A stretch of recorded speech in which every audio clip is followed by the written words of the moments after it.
آتش ما آتش علیه سرماست، خورشیدی فروزانی شبانی یلداست.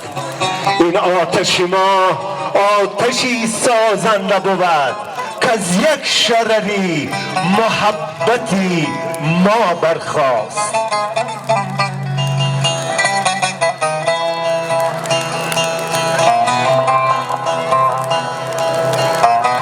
تازه کن غمهای ما را آتشی پاکی صدا، تا بمی نور باران باد افلاکی صدا.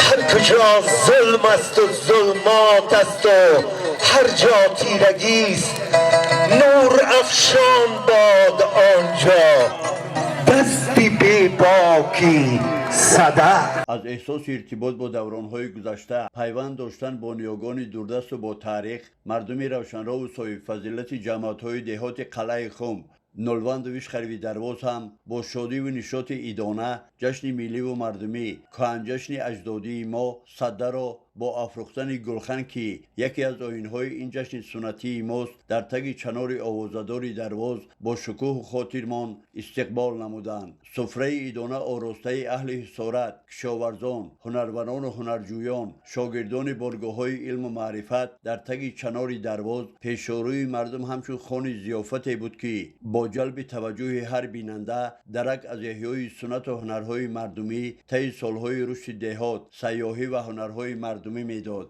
با واردی بزمگاه گشتن، راهبریت مقامات اجرایی محلی حاکمیت دولتی ناحیه از دستاوردهای به مرز تماشا گذاشته کشاورزان و هنرمندان، طالب علمان مؤسسه‌های تحصیلات میانه عمومی با رهایش و کیفیت خاص ایدانه دیدن نموده برای رشد و احیای هنرهای مردمی، افزونی محصولات و غنی گرداندن بازار استعمالی در داخل و بیرون ناحیه دستور و مصلحت‌های سودبخش دادند. در همایش قید گردید که جشن صده میان جشن‌های اجدادی ما مقام و منزلت به خود خاص داشته با بهره‌مندی از شهد استقلال وطن دوباره با جلوه تازه و نظر با احیا گشت. از تشریف قدم ارزانی داشتن این جشن اجدادی اهل حصارت، کشاورزان و ساکنان مقیم کوساره درواز شادمانی داشته طول 50 روز و 50 شب با نشاط و شادی فرابخش فرارسی صده زمین‌های در اختیار داشته را به دوره کارهای بهاری آماده می‌سازند. در این تنتنه ایدانه ایده‌ای از کشاورزان و فعالان دیار با افتخارنامه‌های مقامات اجرایی محلی حاکمیت دولتی ناحیه مشرف گردیدند. جشن صده در ناحیه درواز همه ساله با شکوه و شهامت زیاد جشن گرفته می شود. در این جشن همه دهقانان دستاوردهای خود را برای دسترخوان گذاشته جشن و میدان جشنی را آرام می دهند که در آن همه محصولات به دست آورده دهقانان ناحیه درواز به نمایش گذاشته می شود. این جشن جشنی عمومی است. در آن همه جوانان، پیران، کودکان و عموما همه مردم خرسندی میکنند. من جشن صده را برای همه هموطنان خود تبریک و تهنیت میگویم.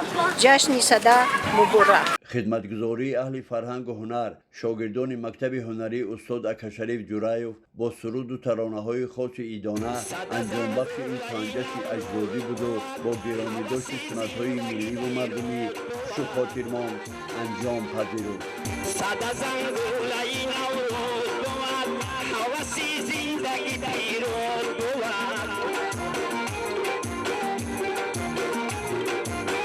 طرب و شادی در این روی افزون، حقی بولید همه رو